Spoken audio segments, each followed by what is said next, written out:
कल्पना कीजिए, दुनिया के सबसे लोकप्रिय गेम में दिन के 18 घंटे पीसना, एक ऐसा गेम जहां हर बार असली की तरह महसूस होता है और फिर भी पूरे सर्वर पर आप ही सबसे बदतर खिलाड़ी हो। और अब कल्पना कीजिए कि सिस्टम आपको अस्तित्व का सबसे दुर्लभ क्लास सौंप दे और आदेश दे कि उसे पाने के लिए आपने अब तक जो कुछ भी बनाया है वह सब मिटा दें। इस दुनिया में हर कोई एक साफ समझदार रास्ता चुनता है, नाइट, मेज, आर्चर, और उसी पर चढ़ता है। तो फिर यह गेम अपनी सबसे शक्तिशाली विरासत एक दिवालिया दिहाड़ी मजदूर को क्यों दे रहा है जो एक लड़ाई तक नहीं जीत सकता, और उसे लेने की कीमत बिल्कुल शून्य से शुरुआत क्यों है? किसी ने वह क्लास उस गुफा में जानबूझकर छोड़ी थी, ठीक गलत आदमी का इंतजार करती हुई।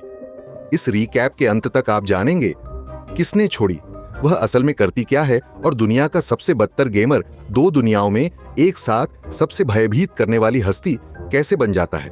यह है ओवरगियर्ड। मैं आपको पूरी कहानी सुनाऊंगा, शुरू से अंत तक। शुरू करते हैं, मिलिए शिन यंगवू से। असली दुनिया में वह एक ऐसा आदमी है जिस पर दुनिया ने चुपचाप हार मान ली है। कर्ज में डूबा हुआ, कठोर मजदूरी से पेट पालता हुआ, निर्माण स्थलों पर ईंटें ढोता, गड्ढे खोदता, और जो पैसा हाथ आता है वह हाथ आते ही गायब हो जाता है। वह आलसी नहीं है, बेवकूफ भी नहीं, बस उस विशेष पीसने वाले तरीके से बदकिस्मत है जिस तरह असली गरीबी बदकिस्मत होती है, जहां हर खुलता दरवाजा किसी नए बिल तक ले जाता है। तो वही करता है जो लाखों करते हैं, एक गेम में भाग जाता है। गेम का नाम है सैटिस्फाई, एक पूर्ण इमर्शन वर्चुअल रियलिटी दुनिया, इतनी विशाल, इतनी सजीव कि उसने एक दूसरी अर्थव्यवस्था को ही बदल डाला है। लोग उसमें असली पैसा कमाते हैं, असली करियर बनाते हैं, और सबसे अहम, सैटिस्फाई में दर्द भी महसूस होता है। असली संवेदना की एक धीमी गूंज, हर घाव, हर गिरना, हर हार में डंक होता है। यंगवू ने वह कैप्सूल खरीदने के लिए कर्ज लिया जिसमें बैठकर वह खेल पाता है। मतलब जो गेम उसका पलायन होना चाहिए था वही उसे दिवालिया कर गया। सैटिस्फाई के भीतर वह ग्रिड के नाम से जाना जाता है, और यहां से कहानी की क्रूर विडंबना शुरू होती है। किसी भी ईमानदार पैमाने से देखें, ग्रिड पूरे सर्वर का सबसे बदतर खिलाड़ी है। उसके स्टैट्स दयनीय हैं, लेवल घिसटते हैं। उसकी बदकिस्मती इतनी मशहूर है कि दूसरे खिलाड़ी उसे एक चेतावनी की तरह इस्तेमाल करते हैं। वह किसी से भी ज्यादा मेहनत करता है, ज्यादा घंटे, ज्यादा पीसना, ज्यादा तकलीफ, और बदले में मिलती है सिर्फ एक ऐसे शरीर की गठियां जो दोनों दुनियाओं में एक साथ थका हुआ है। यही वह आदमी है जिससे हम शुरू कर रहे हैं।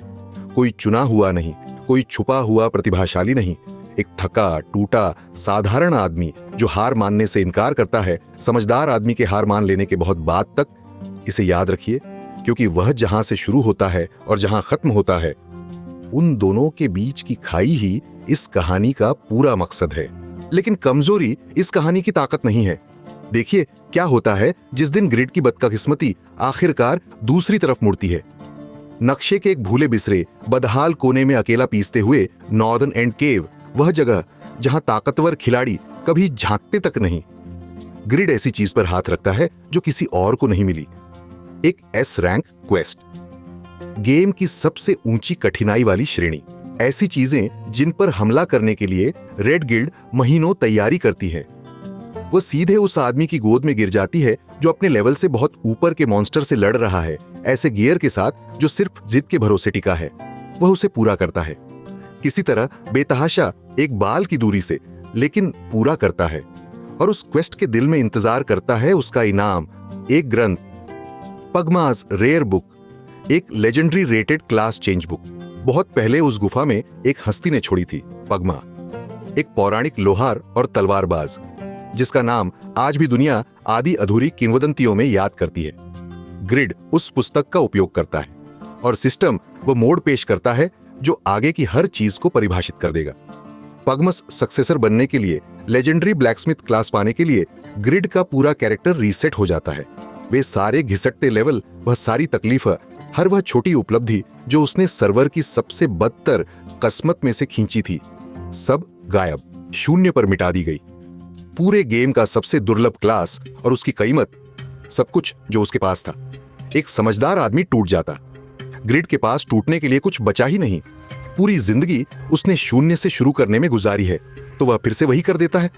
फर्क बस इतना है, इस बार शून्य के साथ एक तोहफा भी है जो पृथ्वी के किसी और खिलाड़ी के पास नहीं, क्योंकि लेजेंडरी ब्लैकस्मिथ वह नहीं है जो सुनाई देता है। ये दूसरों की तलवारें बनाने वाला कोई सपोर्ट क्लास नहीं है। ग्रिड अब उस स्तर की चीजें गढ़ सकता है जो किसी सामान्य लोहार की पहुंच से बाहर है। एपिक ग्रेड और उससे भी परे, ऐसे हथियार और कवच जो उसके लेवल पर मौजूद ही नहीं होने चाहिए। वह गेम का कोई भी हथियार उठा सकता है, कोई भी कवच पहन सकता है बिना किसी पाबंदी के, और हर चीज जो वह बनाता है वह अपने लिए बना सकता है। सर्वर का सबसे बदतर खिलाड़ी अभी अभी दुनिया का इकलौता ऐसा आदमी बन गया है जो कच्चे लोहे से अपनी ताकत खुद गढ़ सकता है, एक हथौड़े की चोट पर एक। ये वह नियम है जो पूरी दुनिया को तोड़ देता है। सैटिस्फायन का हर दूसरा खिलाड़ी उसी चीज तक सीमित है जो वह ढूंढ सके, खरीद सके या लूट सके। गेम का सबसे अच्छा गियर दुर्लभ है, उसके लिए झगड़े होते हैं। सबसे अमीर गिल्ड उसे जमा करके रखती है, और ज्यादातर खिलाड़ी अपना पूरा करियर एक टियर पीछे बिताते हैं। ग्रिड अपना गियर ढूंढता नहीं, वह उसे बनाता है। यहीं से शीर्षक खुद को कमाता है। ग्रिड ओवर गियर्ड हो जाता है एक ऐसा खिलाड़ी जिसका सामान उसके असली लेवल और कौशल से इतना आगे है कि खाई बेतुकी हो जाती है। वह अब भी कई मायनों में बेढंगा लड़ाका है। उसकी सजगता साधारण है। शुरुआत में उसका फैसला अक्सर बहुत खराब होता है, लेकिन इससे उतना फर्क नहीं पड़ता जितना पड़ना चाहिए, क्योंकि वह लड़ाई में ऐसे सामान के साथ उतरता है जो उसने खुद गढ़ा है और जो उसके विरोधियों की खरीद क्षमता से बाहर है। भगवानों जैसे कवच में एक कमजोर आदमी ऐसी तलवार भांजता हुआ जो कोई दुकान कभी नहीं बेचेगी। यही है ग्रिड। और कहानी इतनी ईमानदार है कि पहले इसे मजेदार बनाती है, फिर भयावह। तो वह पीसता है उसी तरह जैसे हमेशा पीसता आया है। फर्क इतना है, अब हर घंटा फल देता है। वह अपनी पहली हस्ताक्षरित रचनाएं हथौड़े से गढ़ता है, हथियार जिनके नाम हैं और इतिहास हैं। हर एक उस आदमी का छोटा स्मारक है जो रुकने से इनकार करता है। उसकी सबसे बदनाम शुरुआती फौज एक ऐसी तलवार है जिसे उसकी अपनी विनाशकारी बदकिस्मती ने इतना श्रापित कर दिया है कि सिस्टम उसे साफ साफ फेलियर श्रेणी में डालता है। और फिर भी ग्रिड के हाथों में उसकी नाकामियां भी उन लोगों को दहला देने वाले हथियार बन जाती हैं जिन्होंने सब कुछ सही किया था। और चूंकि यह सैटिस्फाइंग है, इसके नतीजे असली दुनिया में भी रिश्ते हैं। ग्रिड जो चीजें बनाता है उनकी असली दुनिया में कीमत है। जो प्रतिष्ठा वह गढ़ता है उसका असली मोल है। जो आदमी ईंटें ढोकर अपने कर्ज नहीं चुका पा रहा था, वह धीरे धीरे उसी एक चीज के दम पर उनसे निकलने लगता है जिसमें वह हमेशा से माहिर था, हार न मानने के दम पर। दोनों दुनियाएं, गेम और असलियत, एक दूसरे से पलायन बनना बंद कर देती है और दोनों में बहुत ऊंचे दांव वाली एक ही जिंदगी बन जाती है। लेकिन सिर्फ गियर काफी यफी नहीं है, और ग्रिड अकेले उतना कमजोर है कि जो कुछ वह खड़ा करने लगा है उसे थाम नहीं पाएगा। उसे लोग चाहिए, और उस आदमी की हर सहज प्रवृत्ति के खिलाफ, जिसे पूरी जिंदगी धोखा मिला है, वह लोगों को इकट्ठा करना शुरू करता है। कुलीन सेदा का गिल्ड अनुभवी खिलाड़ियों का एक गूंथा हुआ जत्था जो सैटिस्फाई के अस्तित्व में आने से पहले से साथ लड़ते आ रहे हैं, उससे टकराते हैं। और जो सावधान सहयोग से शुरू होता है वह साझे संकट में तपकर कुछ ऐसा बन जाता है जो ग्रिड के पास पहले कभी नहीं था। अपनी खुद की गिल्ड, ओवर गियर्ड गिल्ड। एक नाम, आधा मजाक आधा गर्व, जो उसके केंद्र में खड़े इस बेतुके आदमी के इर्द गिर्द बुना गया है। लेकिन क्राफ्टिंग मोन्टाज भी इस कहानी की असली वजह नहीं है। देखिए क्या होता है जब एक राष्ट्रीय संकट आ खड़ा होता है और उसे रोकने वाला इकलौता आदमी वही है जिसका किसी ने कभी सम्मान नहीं किया। इटर्नल किंगडम, वह उत्तरी राज्य जहां ग्रिड ने पहली बार अपना रास्ता खुरचकर बनाया था, एक गोलेम आर्मी के खतरे में आ जाता है। पत्थर के राक्षसों का आक्रमण इतना ताकतवर कि किसी भी सामान्य रक्षा पंक्ति को मलबे में बदल दे। ऐसी घटना जो शहरों की तकदीर तय करती है। और यह ग्रिड है, अपने खुद के गढ़े शस्त्रागार और अपनी नवजात गिल्ड के साथ, जो उस दरार में खड़ा होता है और आक्रमण को तोड़ देता है। इनाम उसकी जिंदगी बदल देता है। इटर्नल का राजा ग्रिड को एक नॉवल टाइटल प्रदान करता है, एक दुर्लभ इतिहास बनाने वाला सम्मान, और उसके साथ एक पदवी, ड्यूक। और ड्यूक को जमीन मिलती है। ग्रिड को रीदन शहर सौंपा जाता है, एक थकी हुई, आधी खंडहर हो चुकी सरहदी बस्ती जिसे राज्य ने लगभग छोड़ दिया था। एक टूटा दिहाड़ी मजदूर जो अपना खुद का किराया नहीं भर पाता था, अब गेम के भीतर एक सामंत है जिसके पास फिर से बनाने के लिए एक पूरा शहर है। रीडन के साथ ग्रिड जो करता है वह इस कहानी के शांत आनंदों में से एक है। वह सिर्फ सिंहासन पर बैठा नहीं रहता, वह उसे विकसित करता है। अपनी फॉर्जिंग की कमाई, अपनी गिल्ड की मेहनत और अपनी अपनी जिद्दी व्यावहारिकता उसमें उड़ेल कर एक मरते शहर को धड़कते शहर में बदल देता है। जिस आदमी को वर्षों तक एक ऐसी अर्थव्यवस्था ने पीसा जो कभी उसे डील नहीं देती थी, वह आखिरकार एक ऐसी अर्थव्यवस्था बनाने बैठता है जो चले, और वह उसे अपने झंडे तले खड़े लोगों के लिए वैसे ही बनाता है जैसे वह चाहता था कि कोई कभी उसके लिए बनाए, और उसके चारों ओर दुनिया फैलती जाती है। सैटिस्फाई कोई शांत छोटा एमएमओ नहीं है, यह एक महाद्वीप भर फैली राजनीतिक रूप से उलझी हुई दुनिया है। प्रतिद्वंद्वी राज्यों, प्राचीन नस्लों, षड्यंत्र रचती उच्च रैंकर्स और उन शक्तियों से भरी हुई जो उतनी काल्पनिक नहीं है जितना खिलाड़ी मानते हैं। ग्रिड का उदय उसे दुनिया के सबसे मजबूत खिलाड़ियों के साथ टकराव की राह पर ले जाता है। वह जमी हुई कुलीनता जो सालों से रैंकिंग पर राज करती आई है और जिसे यह कतई पसंद नहीं कि कल तक जिस पर हंसते थे वह अब ऐसे गियर के साथ उनके महाद्वीप पर ठोकर बजाकर आ खड़ा हो जिसकी वे नकल तक नहीं कर सकते। तो ग्रिड असल में है कौन और वह किसकी कहानी पूरी कर रहा है? क्योंकि यह लेजेंडरी क्लास कभी सिर्फ एक पावर अप नहीं था, इसके साथ एक भूत भी आया था। पागमा, वह पौराणिक लोहार और तलवारबाज जिसकी पुस्तक ग्रिड को विरासत में मिली, कोई भूला बिसरा फोटनोट नहीं है। वह इस दुनिया के इतिहास की महान त्रासद हस्तियों में से एक है। एक ऐसा आदमी जिसकी अपनी दंत कथा विश्वासघात और बर्बादी में खत्म हुई, और जिसकी तकनीकें, जिसके बोझ और जिसका अधूरा हिसाब अब एक कर्ज में डूबे मजदूर के कंधों पर बैठ गया है, जिसने इनमें से कुछ भी मांगा नहीं था। एक सच्चे लेजेंड बनने के लिए सिर्फ दुर्लभ क्लास वाला खिलाड़ी नहीं, बल्कि सैटिस्फाइवर्स की दुनिया में एक सच्ची शक्ति ग्रिड को पगमा की छाया से बाहर निकलना होगा। हाँ, उसे वे कौशल सीखने होंगे जो सिस्टम सिखा सकता है, लेकिन उससे भी बढ़कर उसे उस स्तर का नियंत्रण सीखना होगा जो इस दुनिया के सबसे ताकतवर प्राणी अपनी दूसरी प्रकृति की तरह बरतते हैं, और यह उसे खुद के तौर पर करना होगा, किसी मरे हुए आदमी की प्रतिलिपि बनकर नहीं जिसकी राह पर वह चल रहा है। कहानी उसे यूं ही महानता विरासत में लेने की इजाजत नहीं देती, वह उसे इसे कमाने पर मजबूर करती है, एक लड़ाई से दूसरी लड़ाई, एक फोर्स से दूसरी फोर्स तक, जब तक कि ग्रिड नाम उस बात का मतलब न बन जाए जो पगमा नाम कभी नहीं बन पाया, और वह बेतुकी अवधारणा आज दुनिया का सबसे बदतर गेमर एक लेजेंड बन जाता है। यहां पूरी संजीदगी से निभाई जाती है, क्योंकि यह चढ़ाई असली है।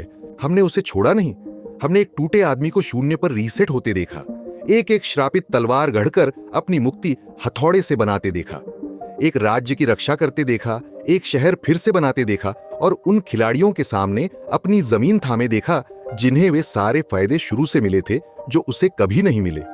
तो जब ग्रिड आखिरकार महाद्वीप की सबसे ताकतवर हस्तियों के साथ वार पर वार करता है और नहीं टूटता, तो यह कभी बेजा नहीं लगता। यह इस विधा की सबसे जिद्दी चढ़ाई का अनिवार्य अंत लगता है।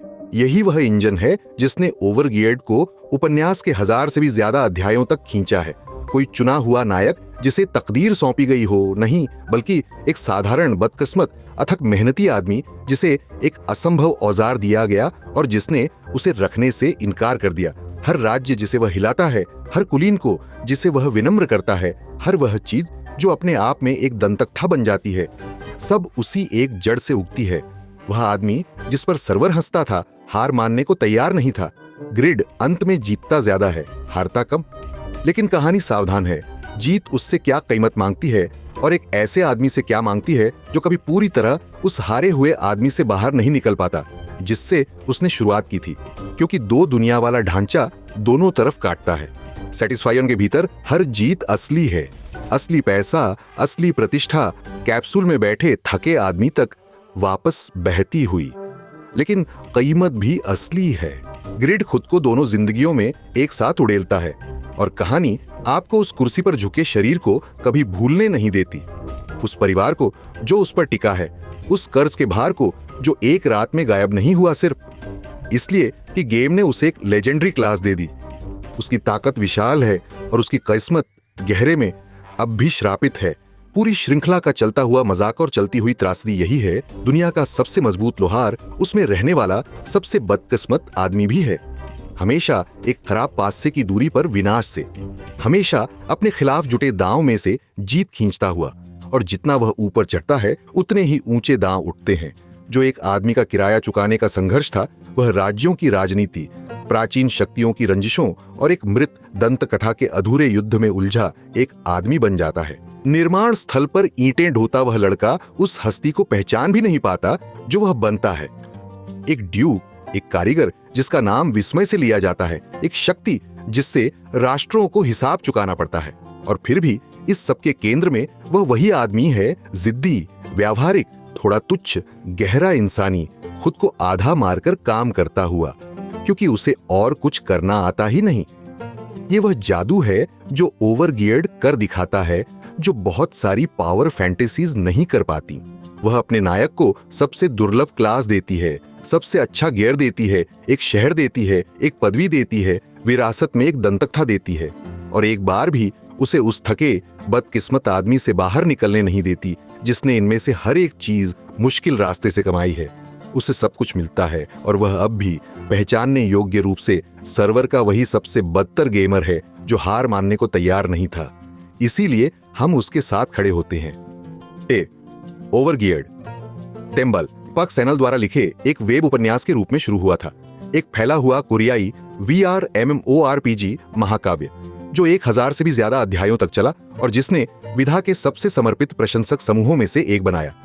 इसका मान हुआ रूपांतरण टीम आर्गो द्वारा चित्रित ग्रिड की चढ़ाई को एक विशाल नए दर्शक वर्ग तक ले गया है, और अंग्रेजी उपन्यास तथा कॉमिक दोनों ही आसानी से उपलब्ध है।